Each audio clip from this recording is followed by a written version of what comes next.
Hello, good morning, and welcome everyone to New Hampshire Business Review's Hiring Outlook and Trends 2021. We are sponsored today by Shaheen Finney and Robert Half, and we have an amazing panel of speakers to talk about what's going on as the pandemic hopefully nears an end. What's the ongoing impact of recruiting going to be of the pandemic, of everybody working from home for a year.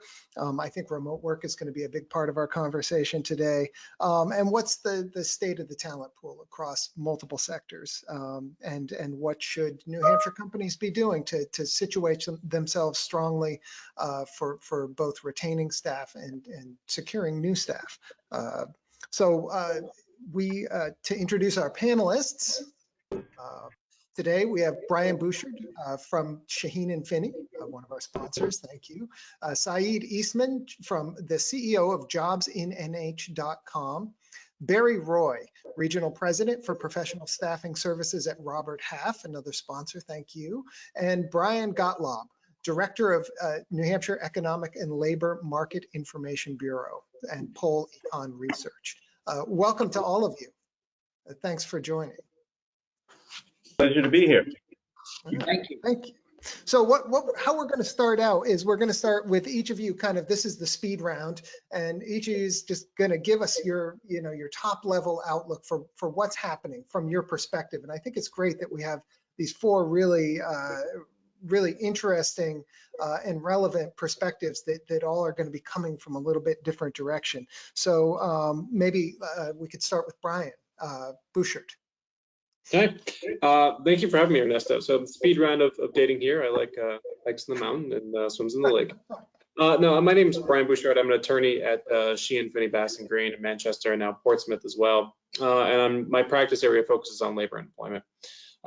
In terms of hiring trends, I think HR folks and employers in general are really in a rock and a hard place here. And this is just the area that I see. I don't have too much of the data on who's getting hired, who's not getting hired. But certainly remote work seems to be something that everyone is clamoring for. And on the one hand, businesses want employees and they need to hire employees, so they want to offer that to some extent. But from a management perspective anyway, remote work poses some pitfalls for employers, as I'm sure many people have seen throughout this past year. Are employees actually working the hours that they say they're working? Are employees working more hours than what they say they're working and not reporting that time on their timesheet because the distinctions between work and home are dissolved? The more people work remote, the more pitfalls, legal compensation pitfalls for wage and hour employers are going to see. So it's a tough spot that we're going to have to balance at some point. Okay, legal compensation pitfalls. I think we're going to want to jump into that a little bit more deeply, but maybe we could go to Brian Gottlob. Sure. I agree completely. This is a really challenging environment, I think, for HR people. Yesterday it was reported that New Hampshire has a 3.0% unemployment rate, which is pretty close to what we were before the pandemic. But if you know anything, and I know you don't know this, but the Bureau of Labor Statistics doesn't count about half the people who are currently not working in that number, people who qualify for the federal programs, the PUA programs and the PUC program, they're not counted there. So the actual number, there's still 39,000 people who aren't working, who were working prior to the pandemic. And the labor force has shrunk somewhat. Now, before the pandemic, we had a labor shortage. Now we've got a smaller labor pool. And guess what? During the pandemic, I look at job postings in New Hampshire, they didn't decline. I mean, they declined in some industries, but overall, the actual number in 2020 of job postings was as high in 2020 as it was in 2019. And we have a smaller labor pool. That's an extreme challenge. Just to give you an example, I looked over the last month, the increase in info tech job postings up 22%. Design and media was up 40%. So we're seeing a real boom. And my forecast is that we're going to see a real boom in hiring if we can find the people over the next 6 months and maybe a little bit longer. So the pool is shrunk, but the demand hasn't shrunk. It's actually increasing. And here's the kicker, the remote work kicker. That, in theory, increases the size of our labor pool, but you know what? It increases the size of every other organization throughout the country labor pool. So the competition will be fiercer, more fierce. I don't know. I don't have well English. One of those. It's either fiercer or more fierce. And we, and we'll be competing. All of you folks will be competing for that employment, those workers. So it presents a great opportunity for increasing diversity. And if there's anything good about the pandemic, it's actually increased our demographic, the positives in New Hampshire's demographics. There's a big push for less density. I look at data on home sales and home views. New Hampshire homes had more than 2.5 times the number of views per house as the U.S. average. And I compared different parts of New Hampshire with metro areas like Suffolk County and Middlesex County. Those were stagnant or declining. In New Hampshire is up. So we've got this wonderful demographic opportunity. The question is can we turn that into the hiring and labor market opportunity? And one of the keys to that, one of the things that I look at is wage rates. And because you'll be competing, when I look at wage rates and good wage data, administrative data, I did some direct comparisons. Infotech, average wage differential between Boston metro area and the New Hampshire market, at a minimum 8%, closer to 20%. And for some other occupations, technical occupations, it's up to 30%. Now, in a remote work situation, when you don't have those commuting costs, it'll be very difficult for a lot of organizations to compete for that potential talent pool. I'll just close by saying that I think it's an especially challenging opportunity, environment for HR people. I think it's a great opportunity for New Hampshire to address its demographic challenges that we hear so much about. But in terms of translating that demographic benefit into a labor force, labor market, and employment benefit, that's really going to be on HR and your organizations. So good luck with it. I wish I had the ways in which you could do that, but I'm rooting for you. I tell you that. All right, thank you, Brian. And so maybe Barry, maybe you have those ways, those secret ways that they can do that. Sure. So thanks for having me today, guys. So just quick intro. I've been with Robert Half for 19 years. And to Ernesto's point, we have those ways. We're a very large staffing firm. I have 6 offices in northern New England. And we're frontline, a lot of you on the phone might be familiar with us. We're frontline defense of trying to help a lot of those organizations find, skilled talent out there. I think to Brian's point, job postings and the need for highly skilled talent really hasn't shifted much, in the last year and kind of walking into the pandemic last year. Our business was pressing an all-time high, which means, all the companies out there were aggressively hiring and trying to add talent, to the talent pools. Today, I'll be able to speak and answer any questions around, the whole remote work type and what we're seeing out there versus in office. I think that there's no real secret to the fact that on a go-forward basis, my own company included, is really going to have some sort of minimally hybrid work capacity for our folks. We're an organization that really, has always worked and serviced our clients better when we're all in person together in offices. And, we're going to see that changing ourselves. We had to mobilize everyone from, literally 14,000 employees in a 1-week time frame from an office to remote last year. So we did it pretty quick with the technology to do it, but more importantly, with the technology to help companies through and make their hires that they need help with or give any sort of service and guidance.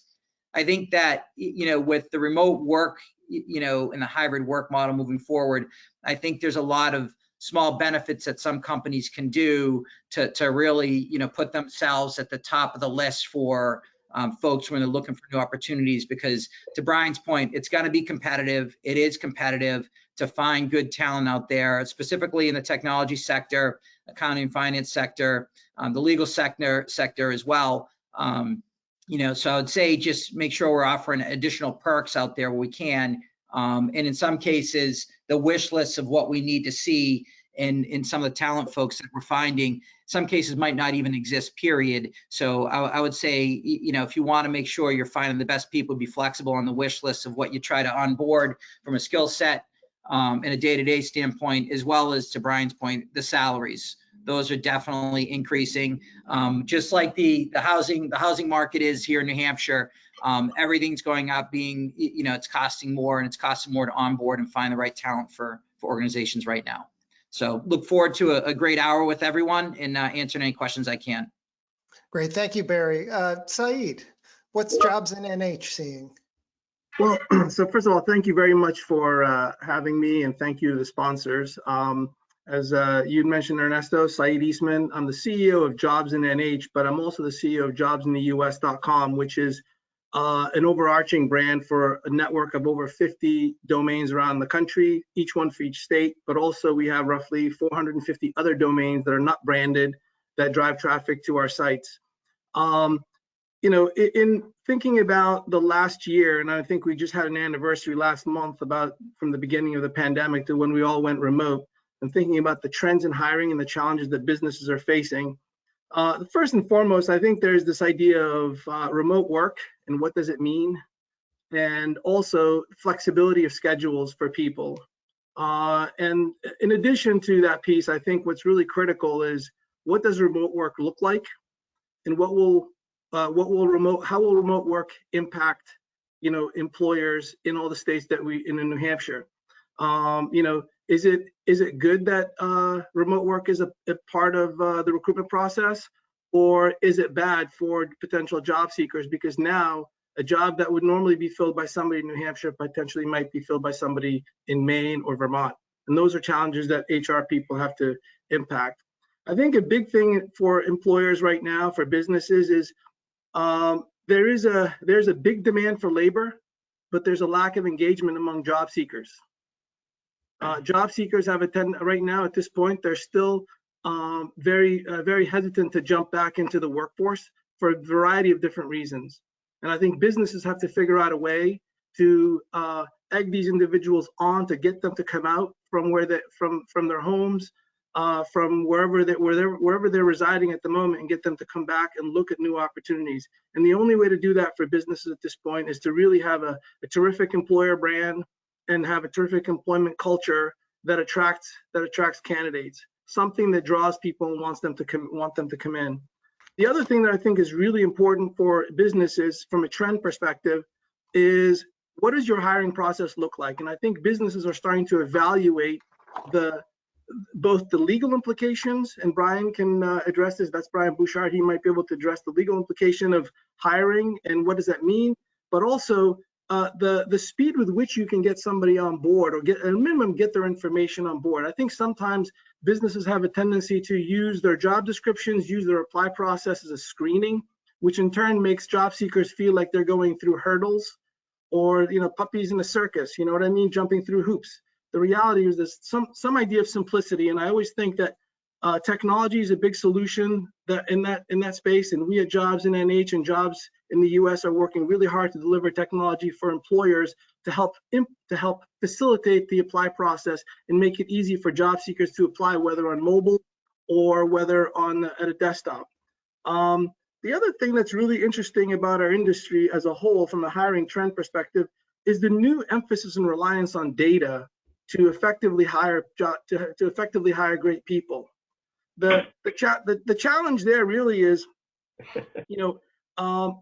is AI or artificial intelligence really a buzzword, or is it something that's critical to how people make decisions? And I think it's important for businesses, big and small, to understand what data points are really relevant to them, right? From a small business perspective, I think it's really important to make sure that you have information as to why people leave. You have data points as to why people leave, and also data points as to why people come to work for you, right? And then what's the cost implications of all these turnovers and also of all these transitions? Another thing that we're seeing in the space is there's an awful lot of surveys out there indicating what the needs are. And there's a big need for soft skills, but on a local level, when I say local, I mean at a state by state level, there's a big demand for hard skills. There's a big demand for skills in the trades, truck driving, if you can believe it, that's one of the hottest markets, nursing, IT, and general contractors. I mean, I think we talk a lot of businesses talk about the fact that we're turning out great kids out of college, out of high schools and colleges, but nobody knows the difference between a Phillips screwdriver and a flathead screwdriver. And that's something that if you're trying to do a trade, you need to have people that have that understanding. And I think lastly, something that's really been critical in the last year in particular, and it's something that obviously it's been there all the time, but it's something that's risen up a little bit more, is the whole DEI aspect of the agenda. You know, diversity, equity, and inclusion is something that every business should really look at from a recruitment perspective. I think the biggest thing, and there's going to be a lot of discussion on this, is, you know, do you have the policy and the strategy to handle what it means to onboard and source, you know, people from all walks of life, right? And then the other part is this, and I think Brian Gottlob mentioned this, and this is about the talent pool, and also Barry. Does New Hampshire have the talent pool to source from for a diverse workforce? And where can it rely on? If your diverse pool is going and moving south of the border, what can you do to bring them back? Is it a living wage? Is it other amenities? And you know, what does that look like? Anyway, I'm really delighted to be here. I look forward to, you know, a great hour or next 45 minutes, and I'm here to answer any questions. Thank you, Saeed. And I mean, based on the quick summaries that you guys all gave, I think that we should extend this from an hour to 4 hours, and then we'll break, and then we'll do another 4 hours afterwards. We're all set. So one thing I did want to mention before we go forward into some deeper level discussion on each of these topics is, if you're out there listening, please know that there is a question function in the GoToWebinar controls, and we would love to have your questions. I see one has already come in, and you know, we'd love to have more. We'll definitely make an effort to get to as many of them as we can by the end of the discussion.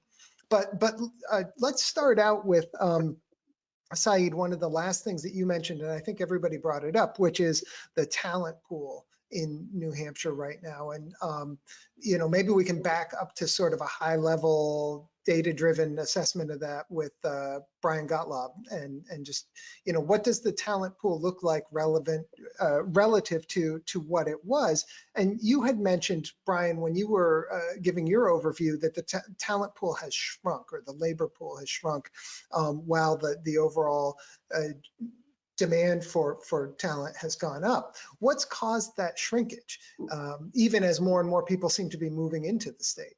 Yeah, you know, and I will say that the impacts have been very different depending on the industry and the occupation. The talent pool has shrunk most actually at lower skill occupations. It's not shrunk really in higher occupations, in technology occupations. Those are the jobs that have been most likely and most amenable to being done remotely. So the industries didn't close down as much. The other area where we've seen a real shrinkage is the female labor force. It's getting better, but when you think about it, women are primary caregivers. Schools were closed, daycares were closed, and it caused a lot of women to step out of the labor force. Now that affects certain industries more than others. Women dominate in the healthcare fields. They tend to dominate in the hospitality industries and social assistance. So those industries have seen the biggest shrinkage. But in terms of technology, infotech, even manufacturing, really haven't seen that much of a shrinkage. And I wanted to give one example of the whole conundrum of remote work and its competitiveness that I forgot to mention. I looked at those infotech jobs advertised over the last month in New Hampshire, and there's a big increase. But you know what? A big percentage of those advertised jobs were from Facebook. As far as I know, Facebook does not have an operation in New Hampshire. That's a company that's looking at our talent pool that really hasn't shrunk in terms of high technology and sophistication and high skill workers. Really hasn't shrunk much. But I tell you, there are more people looking to grab it. And even when we get more people moving here, we're going to see more of those companies. I look at one of my tasks is to look at the number of jobs postings that are actually remote versus in-state. And it's a difficult task, but I'm seeing more and more of them, and in particular in these high skill occupations. So this is the challenge. We're going to see better demographics, but that does not necessarily mean, and high level. A lot of skilled people moving here, but those are people who have the most opportunities for remote work, so they can be grabbed anywhere. And so it doesn't necessarily mean we're going to see an increase in the labor pool. We had a shortage prior to the pandemic. We're going to have a shortage post-pandemic, and depending on how competitive we are as individual organizations, we'll either benefit from the remote work trend or we will suffer from it. Barry, what are you seeing in terms of your ability to connect employers with talent? Well, I think a lot of what Brian had mentioned. I think what we're finding with our teams that do more of the permanent placement versus the consulting placement, we are able. Some companies are needing to find different talent level than we can provide, even that we might be able to provide locally going down into Massachusetts. So, companies coming to us that can't offer remote capabilities, then we can do national searches for them. We traditionally don't do national searches when we don't have that remote capability, obviously, because someone would have to be working on site. But I think in the IT space or the technology space, to Brian's point, in the finance and accounting, the high level, a lot of these types of positions are equipped, companies equip them well to be able to work remote, so they can pull from any pool. I think to Brian's point of the shrinkage in the workforce, the whole hospitality and restaurant piece, and if it's more dominated by one gender over another, then that's what got hit the hardest through this whole thing too. So hopefully we see that come back for sure for New Hampshire's sake. But I think that any company that's looking to hire, to Brian's point, that higher level skill set and really any kind of career look, you do yourself some service and offer some sort of remote capability if you want to make sure you're finding the best available people. That sort of brings around that question of what people's expectations are, and I think you all brought that up to a certain degree earlier. Is in your opinion right now, is that sort of table stakes for a company that has the capability to offer a remote position? Should they feel like they have to do that to be competitive? Yeah, I wouldn't say anyone to be competitive. I would say if you have the ability to do it, absolutely do it. It's a little bit of the way of the world, and it's going to be that way moving forward, right? So that's just part of the deal. But I think if you want to be competitive and find the best available talent, that's one of those kind of perks, so to speak, outside of salary or compensation that you can offer, right? To give someone, and that's not a new perk. That's something that's always been here, but it's even more so expected now, given the pandemic, that there's going to be that ability to work remote, work from home, which candidly helps some companies because, the whole, thought process of us having a huge office footprint, we can give back some real estate, right? And then have people working from home and offer those perks. So it can be a catch-22 in a good way to help companies to offer that. But I would say any companies that have the ability to offer that, if they can do it, with specific jobs and still get the productivity out of those specific jobs, I would make sure that they're offering that for sure. Okay, and Brian Bouchard, there are some legal implications around that, though, aren't there, in terms of what companies offer and the equity with which they offer? Yeah, I think there's a lot of traps for the unwary with any type of remote work. Certainly, except for in very few exceptions, such as an ADA accommodations, most employees are not going to be entitled to work from home. But as soon as a company starts offering remote work, you fall into some pitfalls, right? So if you have an employee who is working in North Dakota, whose laws apply? New Hampshire's laws North Dakota's laws.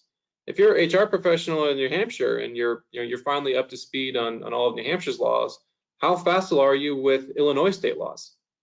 That creates a big problem for the HR profession and a pretty big problem for employers. Or if you'll say you're localized, right? And you're going to do this hybrid approach where sometimes employees are going to be working from home, sometimes they're going to come into the office, sometimes they're going to do both in one day. But if you have a non-exempt employee, someone who is entitled to overtime, and they start work in the morning and then they go into the office and complete tasks in the office, well, suddenly is that commute time, 45 minutes, half hour, whatever it is that all compensable now? Because there's the continuous employment doctrine. Once you start work during the day, you're entitled to the payment for the entire day until you stop work for the day. So that's a problem as well. Or if you have people who are, entirely remote, I think there was some articles published in the Times a few weeks ago about how the structures between work and home are gone, and people are working more now than they ever have, even 10, 15 minutes at a time. Again, for non-exempt employees, how's that time being tracked? As the employer, do you have some type of actual or constructive knowledge that employees are working more hours than what they're putting on their timesheets? And if so, how do you compensate them correctly? So I think, remote work is certainly something that seems like it's going to be here to stay. What concerns me as an attorney is how we're going to address all these questions, especially as we shift into a Biden administration and a US DOL that is going to be more focused on worker rights and making sure that employees are compensated correctly. Well, so going back to one specific example that you just mentioned, the continuous employment doctrine. I mean, say a little bit more about that. Is that something that commute example that you described, is that settled? Is there an answer there? Like if you do have somebody start. There is a US DOL opinion letter from last summer, query whether it will be withdrawn or not, that says, look, if an employee decides to or chooses to start work in the morning, stop work, do some chores, or has time to do whatever they want, and then goes into the office, then the commute is not going to be compensable. And for the most part, commutes are almost never compensable. But if someone is or feels that they're required to get an email off before going to work, they're able to log in now, which they never would have been able to do previously, do some work, and then try to make it to the office for a big 9:30 meeting. Well, in that situation, the employee might not have the latitude and the freedom that you would expect they would have for the commuting time or the time in between when they started work and when they got to the office. And I think there's a good argument to be made that time is compensable. Is it settled? Absolutely not. But it will be at some point. It just depends how the courts are going to interpret it.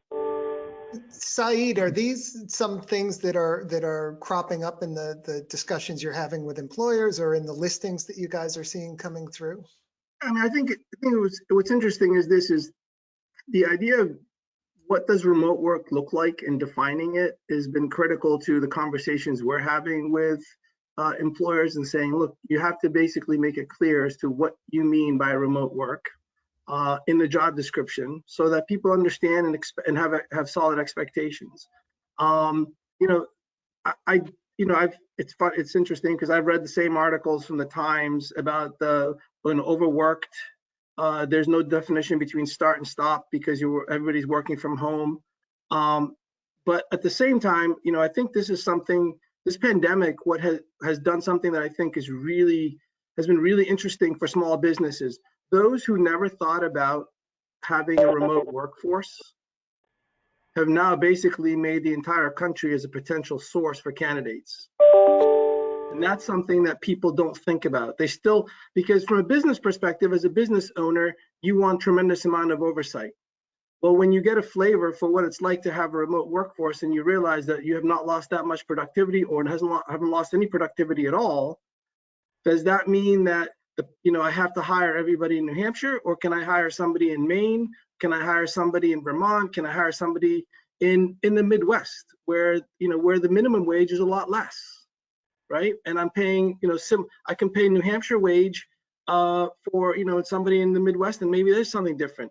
To Brian's point, you have to understand the legal implications, and I think that's why we have great attorneys that we can call on, right? This is what as a business owner, if you're going to make a decision about remote work, you need to advise, you really need to seek counsel as to what exactly that means for you. We are definitely seeing the need for remote. We've added remote. We have remote as part of our category so that people can place it. But we do indicate to them you have to spell it out in the job description because we think it's important. The other part I think that we've talked about really is this idea of the labor pool. The labor pool was so tight pre-pandemic, and also not only just tight, but at the same time, technology had encroached so much so on the relationship between the job seeker and the employer. We took out the humanity or the humanization factor of the relationship between a job seeker and an employer. So technology screens people out. 90%, you get 100 candidates, 10 people get called, 90 don't even get called, don't even get touched. They don't even get a letter saying thank you very much for applying. So from a technology perspective, I think there's been a fine line, and this pandemic is forcing companies to really think long and hard about how they reach out to job seekers, how they communicate with job seekers, and humanizing it. I mean, so an example, we have a career fair in New Hampshire on May 8th through Jobs in NH. And the intent behind that is to establish some sort of direct communication between job seekers and employers. Yes, it's all remote, but you can't be in person. You can't even interview in person. So the onboarding process, the interview process, everything has changed.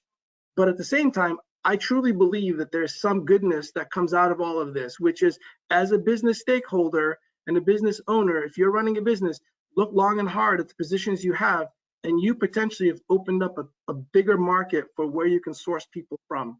And we are seeing it across all industries. And remote does not have to be in another state. Remote could be in northern New Hampshire, but we're definitely seeing it for sure.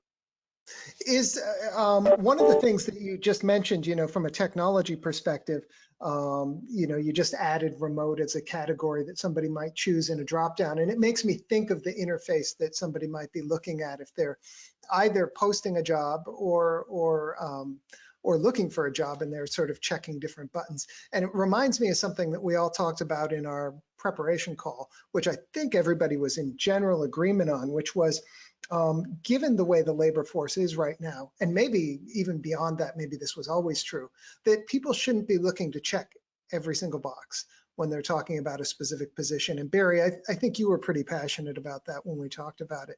Can you say a little bit more about what that means? Because I don't think that you mean that somebody shouldn't look for the ideal candidate, but maybe they should just think more about what ideal means. Yeah, I can speak to that for a minute or so. I think when companies come to us, and I think probably when they go to site, they're going to have a wish list is what I like to call it, of, need this X amount of years of experience with this, and this, needs to have used this type of, if it's a professional services job, this type of technology system, that sort of thing. And I think, sometimes, quite often, frankly, you can write a job description, your wish list of what you feel like you need in that, new hire that you're going to make. But just like buying a house, I can say, I want to have all these things in the house, and here's what I want to pay. The house might not exist. That might be the reality. So I think, the companies that are having the most success landing the top talent the fastest is those companies that are operating the quickest and really, understanding that they're not going to necessarily get their 10 of 10, but they're going to look for, other things, that are the soft skills, the work ethic, the references that they'll make calls on and ask how that person did at their previous, career position and that sort of thing. But I think one of the things we try to really do and coach companies when they're trying to hire is set expectations of what's actually really out there. So if I want that house that has all this stuff in it, but it just doesn't exist, well, I'm going to have to go out and build that if I really, really want it, and pay to have it built. Or I'm going to have to be flexible, on some things. So my guidance would have companies really look at, whether you list 10, 15 things that you want, your top few that you need, and then, whittle down from there. And then, obviously count the other things as your nice to haves, your pluses, but then look at work ethic, look at reference checking. There's an amazing amount of companies that don't check references, previous work references. And a lot of companies, Brian, I don't know if this is your place to speak, but a lot of companies can't give work references, but some way of figuring out what their past history was like and how their work ethic was. Because you're better off getting that great individual who's a hard worker, who's committed, who's loyal, that checks 5 boxes versus someone that isn't that but checks 7. Because when you make a hire, it's about the long-term approach, right? In most cases. So that's what I'd say about what the companies might be looking for might not even fully exist, which is why I think they need to be a little bit flexible on those wish list items. Yeah, no, I'll just jump in here real quick too, just to be a little bit of a wet blanket. I have been after companies for years now to have your essential functions, things that are not waivable, that you must have, and then things that are preferred, right? So I mean, I understand that companies are going to have to sort of not get things that are on their preferred list. But if something is essential, then you're not hiring that person unless they have that. Because what ends up happening here is companies may decide to deviate from what they thought was an essential requirement of the job. One person had it, one person didn't, and then the person who had it didn't get hired, and they think, well, why didn't I get hired? Is it because of my gender? Is it because of my sexual orientation? Is it because I have a disability? What is it? So I encourage, and in line with what Barry's saying, to have your essential functions and don't deviate from those. But you need to take a long, hard consideration as to what is absolutely essential, and then once you have them, you have them. Sorry, go ahead. Sorry. Add for a second on this. I think so. We offer a free platform to allow small businesses to maintain a system of record, basically to track all hires, track all applicants. A lot of people use the technology at hand that they know, which is their inbox. Their inbox is insufficient as a platform, as a system of record. And I think that's something that we have to basically keep beating the drum on. By the way, you can't use your inbox as a system of record. You need to have a better process. And there are it's free. I mean, it's free on our site. People will continuously say, no, I'll just have the applicant sent to my inbox. Not the right solution, not the right answer. The other thing that I think is really important, and Barry touched on it, which I think is critical. There's a fear of missing out. There's a FOMO factor in recruitment. If I get 10 candidates and I can talk to 10 candidates and only hire one, it is no better than getting 90 candidates and only hiring one, right? The fact of the matter is you're only hiring one. The big problem is when you have 100 candidates because you're fearing the idea of you're fearing the idea of missing out, you left 90 people with a bad taste in their mouth about the experience they had with you, right? They never heard back from you. 10 people heard back from you. So the idea is I think people have to stop thinking about missing out. The best candidate potentially is the one that actually desires to work for you. I think the other part is not every skill is something that has to be in there. And sometimes job seekers forget to include skills in there. You work a cash register, you have math skills. Maybe somebody doesn't tell you that, they say it requires some basic math, and you don't realize that you have some basic math because all you think is you just work in a cash register. But there's lots of ways that businesses can stop, can help themselves by looking at the job descriptions, looking at the skill sets they're requiring. And also, I mean, sometimes a candidate, to Barry's analogy, it's like a starter home, right? You start with somebody young, you invest in them, they feel valued because you're investing in them, and they stay longer. You have loyalty. You have longevity if you take your workforce and actually invest in it. And a lot of businesses think they want to have the candidate with all the skill set. The last point I'll make is just-in-time recruiting is not a best strategy for sourcing candidates. It's great for manufacturing when you have pallets full of plastics or whatever you need to put your widgets together, but just-in-time recruiting doesn't work. You have to build a pipeline of candidates. You have to build a talent network, and you have to be able to lean on those people to say, hey, you know what? We didn't hire you for this position a year ago, are you still open to coming and work for us since you've expressed interest? We like your skills. I'm sure your resume has changed dramatically. Would you be interested in talking to us? That's something that people don't do. It's like, it becomes so essential. It's like, it's desperation, right? And an employer sometimes when they post a job, they've already lost the candidate and it's too late. They really have to advertise for a job, source candidates long before there's a huge demand, because the cost is high. There's an opportunity cost for turnover, there's an opportunity cost for hiring, and there's an opportunity cost and loss of production. And people don't take that into the larger scheme of things. So, And then they go into the whole idea of offering signing bonuses, which I think Brian can touch on, which is a whole nother ball of wax. yeah, I think we definitely want to get to signing bonuses and incentives in general and the potential pitfalls that lie there. But just before we go to that, just to kind of finish the thread on sort of technology and screening, we talked, I think there are a couple other things to at least touch on there. One is on diversity, equity, and inclusion. We've mentioned that before. We also talked, about the fact that perhaps people are now, you're screening candidates in a number of different ways. You have this vast technology apparatus that's doing some of the screening, and there might be HR managers that never even see 3/4 of the candidates because they didn't check the right box on the form. But then now you're also potentially only meeting candidates virtually. And never seeing them in person.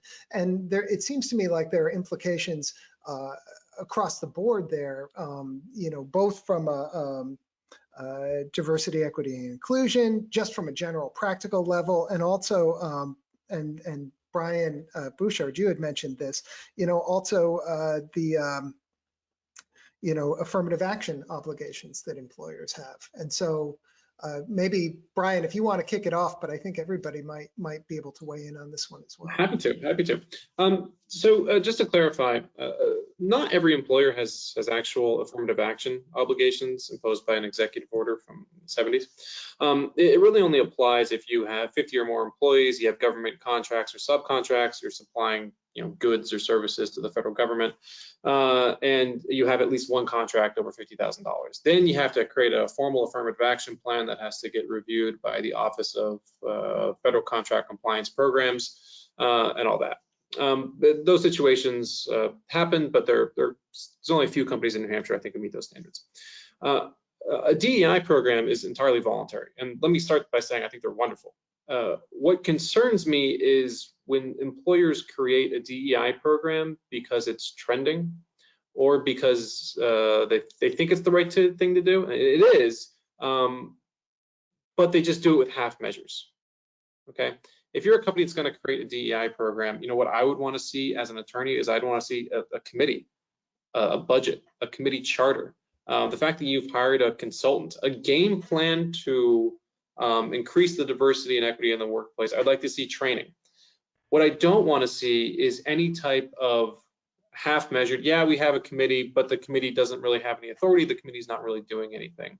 That type of optics, isn't illegal, but if I'm litigating a case for the company, those types of half measures just create negative optics for a jury, and that's what you don't want.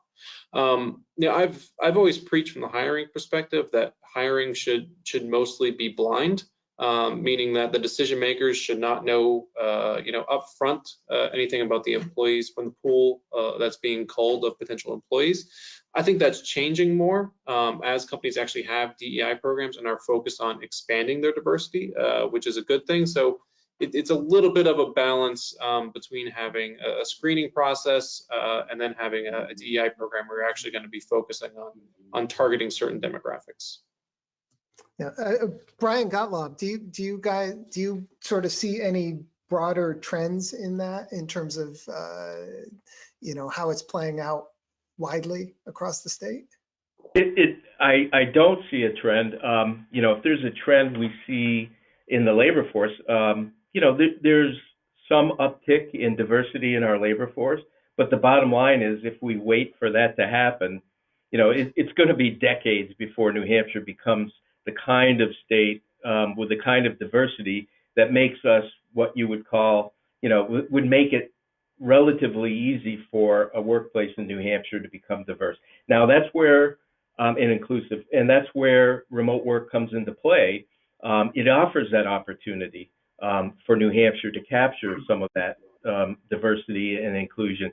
But, I look at the whole inclusion aspect, and I've focused a lot on this. One, maybe because I'm the father of 3 daughters, is that it's become a lot harder for women in the labor force since the pandemic. I mean, it's never been that easy, but the pandemic has put especially difficult burdens on women to participate in the labor force, primarily because they're the principal caregivers, either child care or elder care. It tends to affect women much more.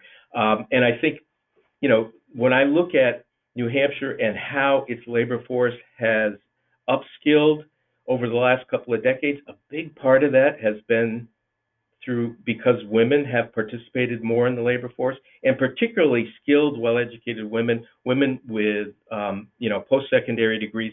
That's where the upskilling of the New Hampshire workforce has really taken place.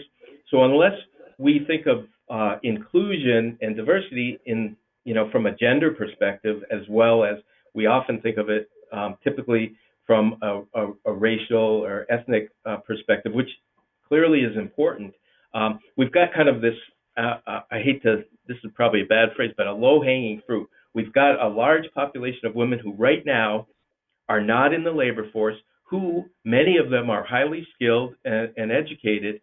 A lot of them have stepped out of the labor force because of the pandemic, but even those who didn't step out because of the pandemic are not in the labor force because of these issues. Either it's a child care issue or, some sort of family care issue. We can do a lot in terms of inclusion by addressing those issues.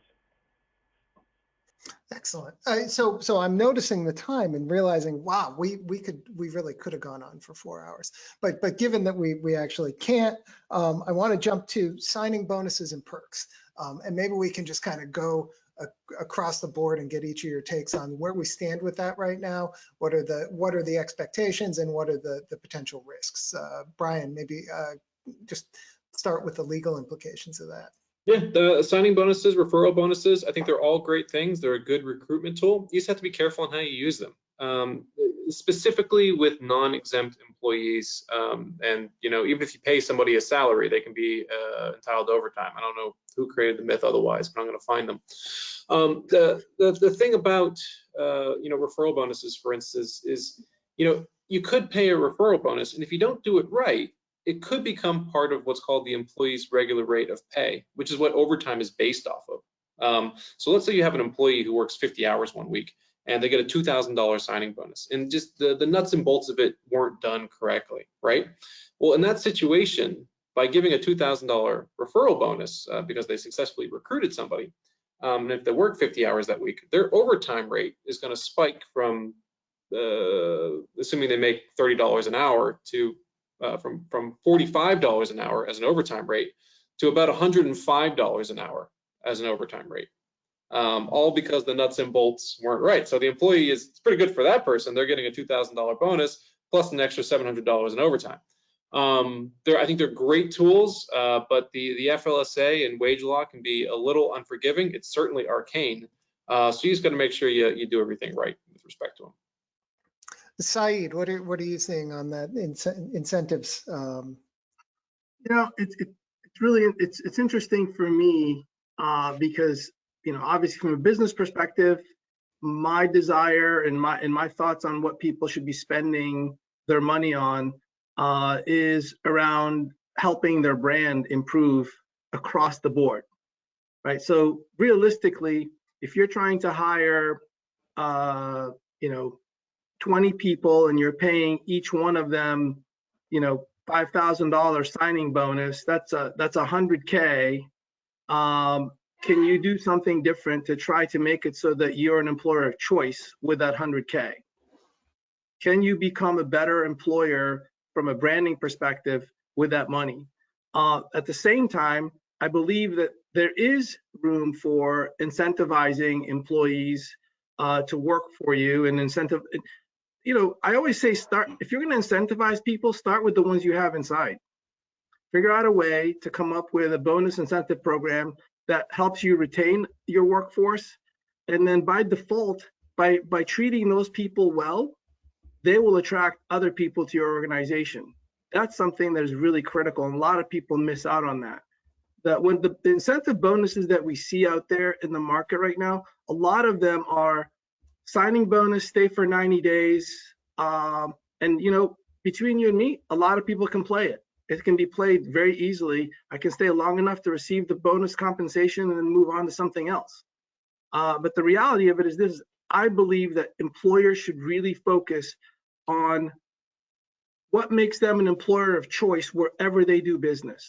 What is the most compelling thing that they can do as an organization to make themselves attractive to the labor pool that's closest to them? Because job search by default, and this is why we have properties across the country like Jobs in NH, right? Job searching starts locally. And I always use the term, first do no harm. It's like a doctor, right? I'm looking for a job. I want to look for a job where the impact is minimal on my children and on my spouse, right? And that's something that a lot of employers don't think of. It's like, and also think about assimilation. I don't have to teach somebody that already knows New Hampshire about the school districts, about the real estate, about the quality of life. If I can source candidates from where my business is, I'm better off. And I think, you know, we touched a little bit on the diversity, equity, and inclusion. When the labor market was really tight, you know, and when I say tight, it was tighter in Maine, New Hampshire, Vermont. I would say look at the labor pool where it's not tight. What can you do to attract that audience? I mean, unemployment in New Hampshire was 2% back, you know, a year and a half ago. But unemployment amongst Black Americans was 5.7, 6.5. Why not try to figure out how to track that pool amongst Hispanics in the same category, right? So that's the part where I think a lot of, and by the way, recruitment strategy is not available to everybody. A lot of people, it's just a matter of I need a bartender, I need a machinist, I need somebody now. I don't have time to do strategy. The strategy sometimes takes a little bit of work, but this is a great discussion, honestly. And to your point earlier, we can have this for many hours. We can have we can have a series. I'm happy to be part of it if you, because I personally think educating people about what they need to do to be more effective employers is, you know, we don't go to school to be great employers. We go to school to get out of school, you start a business, you start figuring out, you know, I'm more conscientious about my, you know, supply and demand. I'm more conscientious about, you know, operations, but employment and recruitment is a big part. There's the biggest line item on your budget. Yep. Yeah. And to the end of education here, we do have some questions that hopefully we can get to a couple of these. We've answered some of them just by virtue of our conversation. Some of the ones we haven't answered, we've got some nuts and bolts ones. Any recommendations on sourcing talent in the food and lodging industry? Whoever wants to go, just raise your hand. This is a free for all at the end. Barry, take a stab at it. You're Sure. I think, for lack of a better way to put it, you know, for that industry, try to be everywhere. You know, be on the job boards, go to Saeed's job board, you know, word of mouth in referrals. Saeed alluded to your best people or good hires are coming from people that are your best people, right? So if you have a good work, you know, culture for people, they're going to refer more people in. But, you know, and I think in that space, you know, maybe some sort of referral plan for people, you know, make sure that they're happy, but referral plan for people pushing people into you. But word of mouth, I think in that space, but still trying to be everywhere. I think that's an important one. It's also been a problem that a lot of individuals in that industry are relatively low paid, and there's been enough income support from the federal government. And I read studies all the time that there's no impact of that. People still will return to work. But I have to tell you, having talked to so many employers in the hospitality industry, that they have openings and they cannot get their people to come back to work. And so there's an element of that too, that that we have some incentives or disincentives, and I'm not suggesting that's a bad thing, but long term, it's never been a benefit for somebody to stay out of the labor force longer than they can possibly, because they lose out in the long term. Yeah, we have a similar question on, not just for hospitality, but another listener asks same question related to journeyman electrician and Yep. trades. Same So question. I will just say this. I'm a firm believer in this idea that recruiting is a 24/7, 365 days a year process. You should have one job open that where you have the highest turnover, and you should let people know that you're building a pipeline for potential opportunities that you might have come up. And you should have your name and brand out there continuously. Secondly, as a recovering restaurant owner, I owned one for 5 years. Turnover is common in this space, even when the economy is good and when labor is there, right? But you should rely on the people that you have to attract the people that you want. And I believe that figuring out a way, I had a guy on the line whose brother worked in my dish, doing dish. I had, a server whose daughter was the hostess. You have to rely on your workforce to attract your people. But to the point earlier, you treat your people well. If somebody brings somebody in and give them something to incentivize them, give them a free dinner, give them a dinner out, maybe not at your restaurant, give them a dinner out at a friend's restaurant, somebody else's business. And then as far as the trades, I think it's really important. And I say this often, don't look for somebody that comes with a lot of experience, but also measure because you don't want somebody with no experience to take away the productivity of somebody who's really experienced and can deliver a lot of work, right? But there's got to be some apprenticeship program. An apprentice does not mean no pay jobs. Apprentice means give them a reason to come and learn and stay in the job and give them an opportunity for growth. And I think it's really hard for some people. I look at people in the plumbing business, people in the construction business. But it just takes time. People don't come out with a CDL driver's license. People don't come out with the ability to, do framing. You have to teach people unless they go to a school. And by the way, that's another thing. Along with advertising, you should really partner with the schools that provide those kind of skill sets for kids. Schools that have VOTEC programs, and New Hampshire has a lot of them, and Massachusetts has them, and Maine and Vermont. So you have to just rely on that. But yeah, excellent. And so last question, I think we have 1 minute left. A couple of people picked up on Brian Gottlieb's point about women, having been out of the workforce during the pandemic. The question is a two-parter. Are they coming back? Are we seeing a return of that demographic in the spring and summer? And are there any specific incentives or perks that employers are offering to skilled women to bring them back? Yeah, I can speak to whether or not they're coming back, and they did come back. It's been a bit of an up and down. What we saw in the summer and later in the summer was more of a return to work of women in the labor force. We had a second wave pandemic. Schools, cut back and closed, more of them closed, child care centers, et cetera. And as a result of that, we saw an uptick again of women stepping out of the labor force. So, I can't speak to all of the issues, but clearly employers have to be more sensitive to those issues of child care, of family care. And there are some that are amenable to that and able to do that. Employers talk about that all the time. I've not seen many employers who actually do anything about child care issues. In the state, it's really kind of a travesty. It's a travesty nationwide. We haven't given enough attention to it. And, it's just difficult to really balance the scales equity-wise for the genders until we address that issue. Yeah. I will say this. I would love to hear a time when we can start talking, when we can actually start saying, when are men coming back to work because they're doing childcare too? Because the fact of the matter is it shouldn't be to one sex versus the other. I think the most important part really is about flexibility. Employers that want the talent, that the women back in the workforce that left because of childcare, because one spouse is earning more, they made a business. It's a family decision. People don't just stay home because they don't want to work. They make a decision, an economic decision to stay home, and that's the reason they do it. But to get those great people back, you really have to make some concessions sometimes and be flexible. Maybe it's a three in the office, 2 days remote. Maybe it's a late start. Maybe it's a job sharing program. There's lots of ways to do this, and there's no real perfect solution. But I think there's ways to do this. If you're an employer and you have people that you really love to work with and love having them on your team, you can make this happen.